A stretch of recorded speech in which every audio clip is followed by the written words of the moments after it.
Jacob is a software salesperson and his base salary is $1,900. So that means no matter what happens, he's getting $1,900. He makes $60 more every time he sells a copy of this book. So if he sells just one book, he's going to get the $1,900 plus 60. If he sells two books, he'll get the $1,900 plus 60 plus 60.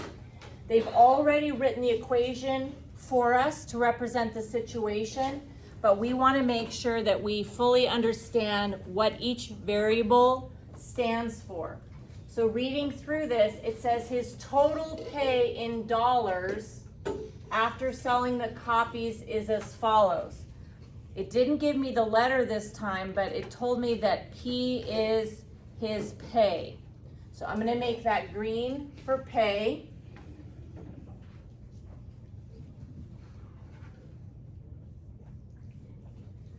And then C is going to represent the number of copies of this book that he sold.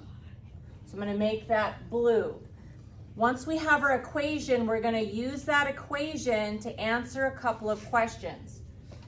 And the key is, which letter should we substitute the number that's given to us in for? So what is Henry's total pay?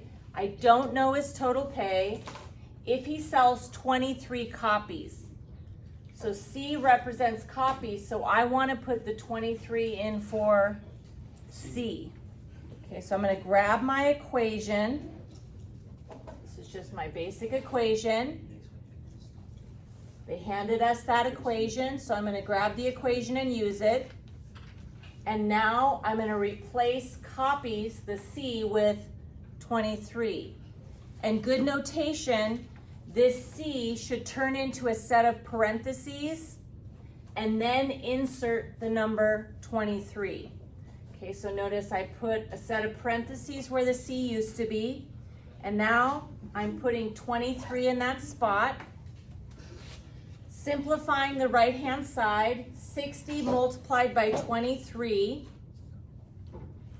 is 1,380. Plus the 1,900 he gets no matter what. And when I add those together, 3,280, which means his total pay, if he sells 23 copies, is 3,280. Okay, now in this one, notice it changes a little bit. If Henry's total pay is 3,700, they're handing me this time the pay, and I want to know how many copies that he sells. This is a good example if you were working for this company and you said, I want to make sure that I get paid at least $3,700. How many books am I going to have to sell? So I'm going to grab the equation they gave me. But this time, instead of putting the number in for copies, I'm going to put the number in for pay.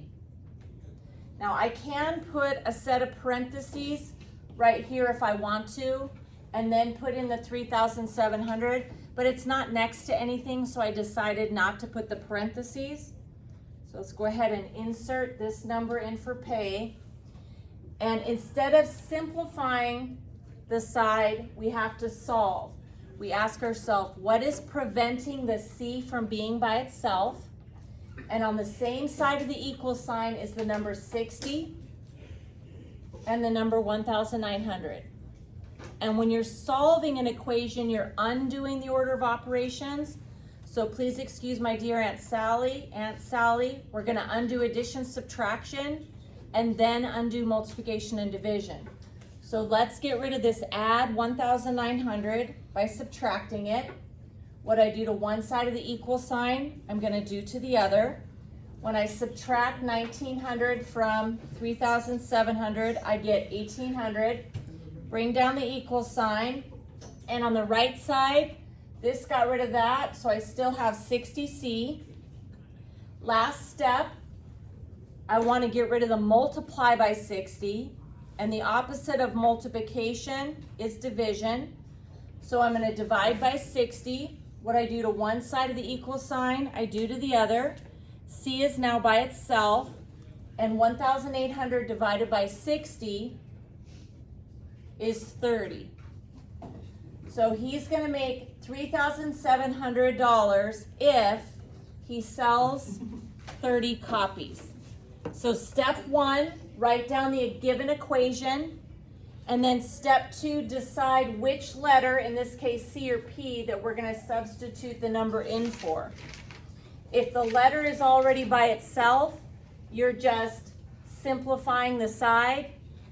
But if the letter is not by itself, I'm going to have to get rid of things so that it is by itself.